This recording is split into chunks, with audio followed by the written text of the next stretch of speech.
Since July 2018, the first president of the Nagorno-Karabakh Republic and the second president of the Republic of Armenia, Robert Kocharyan, has been impleaded as the accused to the criminal case of March 1st, instituted on the so-called new episode. Armenian courts have recognized the CIS's motion lawful for 3 times and made a decision on Robert Kocharyan's detention. He is in prison for over 2 months. In the internal political upheavals and revolutionary bustle, many of us did not go deep into the question of what President Kocharyan was being accused of. For March 1st, that's it. Especially that Prime Minister Nikol Pashinyan was constantly talking about it.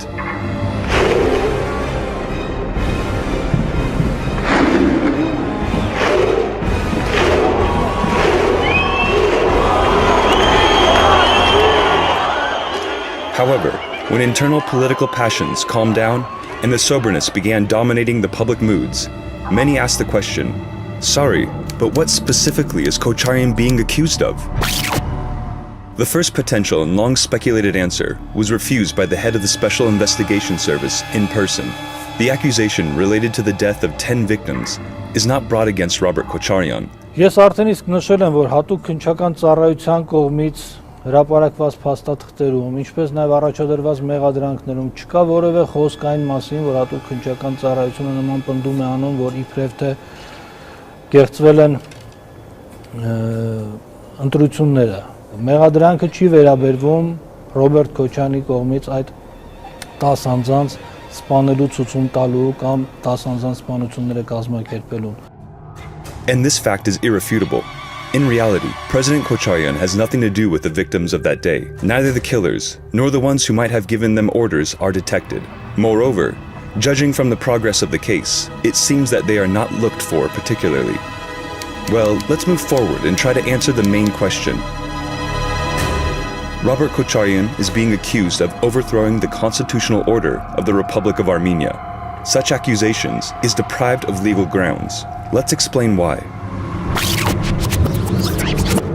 First of all, in order to make a conclusion on overthrowing the constitutional order by Robert Kocharyan, we must first edit considerably our modern history. We must declare that in reality, Der Petrosyan had won the election in 2008, and Robert Kocharyan decided not to give him the power and to re-establish himself as the leader of the country.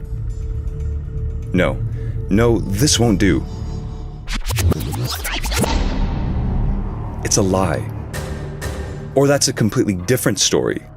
The story of 1996.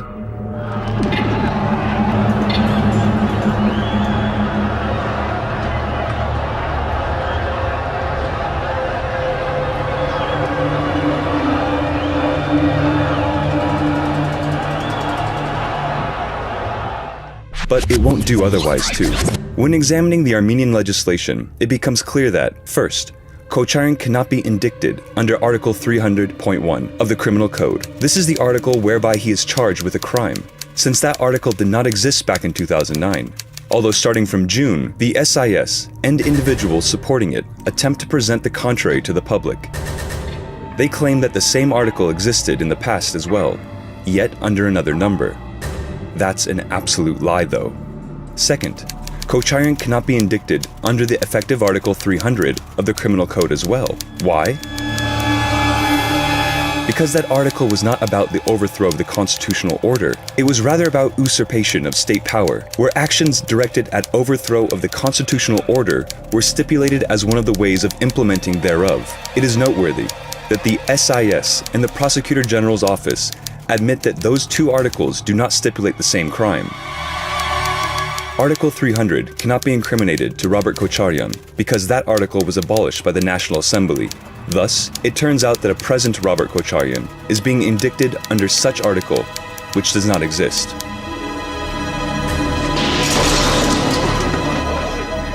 It is noteworthy that under then effective Article 300, an accusation was brought against defendants of the well-known Case of 7, and judging from the content of the accusation, it would have been brought against Nikol Pashinyan too, if he had not escaped. However, in the past, the Republic of Armenia Prosecutor General's office refused the accusations brought with relation to the well-known case. on the same reasoning that Articles 300 and 300.1 did not define the same offense, and Article 300 had been abolished. Moreover, after the legislative amendment of 2009, it turned out that Articles 300 and 300.1 deteriorated a person's condition even more in comparison with the law of 2008. Therefore, a person can no longer be called to liability for deeds committed in 2008, neither under Article 300 nor under Article 300.1. Thus, it turns out that the previous so-called criminal authorities did not give retrospective effect to the law that deteriorated a person's condition with respect to Alexander Arzumanyan, Nikol Pashinyan, Myasnik Malchazyan, and others, whereas the present law-abiding and democratic authorities have applied a dual approach and given retrospective effect to the same law, the law that deteriorates a person's condition, in the case when the matter concerns Robert Kocharyan. Finally, and third, the accusation of establishing factual martial law. In the result of Decree 0038, during the well-known events of 2008, none of the provisions of Article 8 of the RA law on legal regime of martial law, which defined temporary restrictions in case of declaring martial law, was enforced. Seeing a situation of martial law in those actions was the irresistible desire of the SIS, a notorious fact-finding group. By the way, it turned out that clashes between the army and the protesters had not occurred. On March 1st, the army did not shoot on people. That is an undeniable fact. Եթե կրակել են անատ ինչ-որ զինծառայողներ, որոնք ունեն ազգանուններ, որոնց տակ կանգնած են անատ մարդիկ։ Ընդհանուր բանակը, եթե վերցնենք 10,000-ավոր մարդիկ, իմացնենք 10,000-ավոր մարդիկ կրակել են։ 10,000-ավոր մարդիկ չեն կրակել։ Կրակել են կոնկրետ անատներ։ Նման հրաման եղել է։ Նման հրաման չի եղել։ Although, despite the thesis drummed for many years, the protesters had not been peaceful at all. Here are some scenes that appeared on the internet recently, which make everything clear.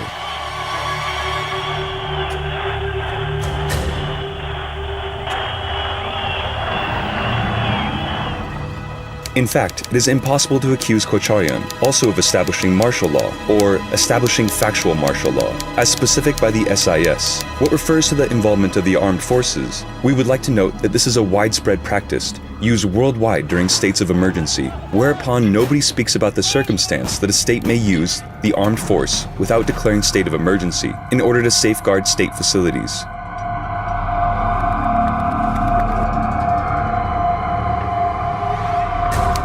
The accusation brought against Robert Kocharyan does not have any legal ground. As Nikol Pashinyan would say, the case does not hold water. Nevertheless, Kocharyan has been detained. It appears, from apparent facts, that this has been the real purpose of coming into light the new episode of criminal case of March 1st. Robert Kocharyan has been detained and isolated from the political life. We would like to note that the task was a rather complicated one, as it was necessary to find a way of evading the immunity prescribed by the Constitution for former presidents, which extends on Kocharyan as well. As we can see, the following way has been chosen. First, it was announced that Defense Minister Michael Harutyunyan had involved the army in the political processes, which is unconstitutional, although in reality, it was Der Petrosyan and Pashinyan who actually involved the army in the politics. Ուշադիր լսեք, երեք ես հանդիպել եմ Հայաստանի պաշտպանության փոխնախարար, Արցախյան պատերազմի հերոս, գեներալ լեյտենանտ Մանվել Գրիգորյանի հետ։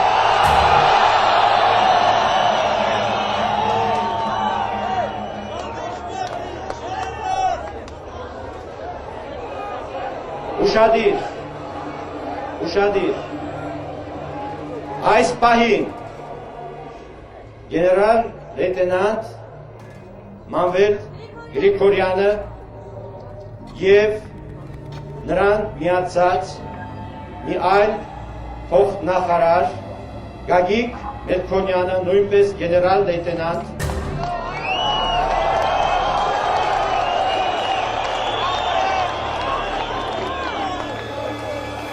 նրանք այդ երկուսը ժողովրդի անունից, իսկ իշխանությունների անունից բանակի գլխավոր շտաբի հրամանատար գեներալ գնդապետ Սեյրան Օհանյանը բանակցություններ են վարում։ Բանակցությունների իմաստը հետևյալն է, որ բանակի հրամանատարությունը հանձինս Մանվել Գրիգորյանի եւ Գագիկ Մելքոնյանի հայտարարում է, որ ես լիազորված եմ նրանց հայտարարությունը ձեզ փոխանցել, որ Մանվել Գրիգորյանը, Գագիկ Մելքոնյանը որպես բանակի փոխնախարարներ կանգնած են իրենց ժողովրդի կողքին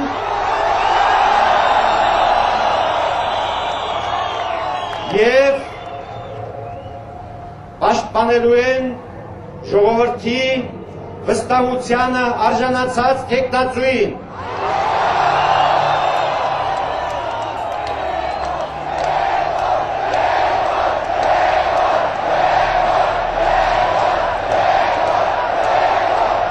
Եվ ես վստահ եմ, բանակի ողջ հրամանատարությունը կմիանա նրանց։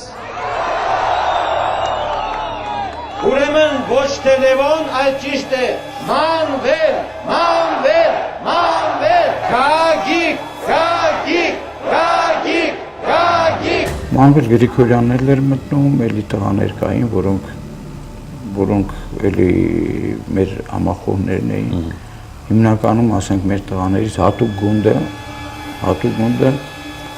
համարյա 80% կանգնած էր։ Then it was announced that the minister could not have taken such a step without the order of the Supreme Commander-in-Chief. Then it was announced that therefore President Kocharyan had issued such a verbal order on February 23rd. And finally, it was announced that President Kocharyan had exceeded the scope of his powers and hence he could not enjoy immunity prescribed by the Constitution. Pay attention, it was merely announced, without grounds, without the decision of the Constitutional Court. It was merely announced and decided that you must give a detention order, whether you like it or not.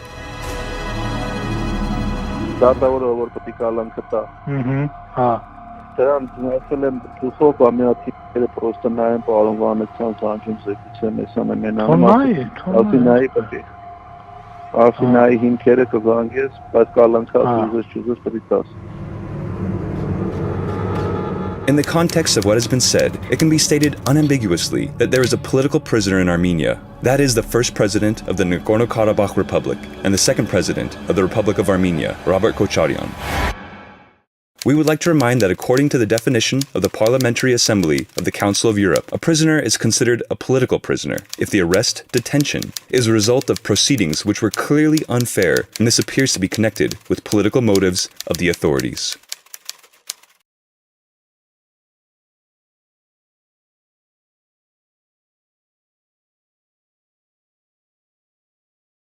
After 9 հիմքերը կգանգես, բայց կալանքած ուզես չուզես պետք է տաս։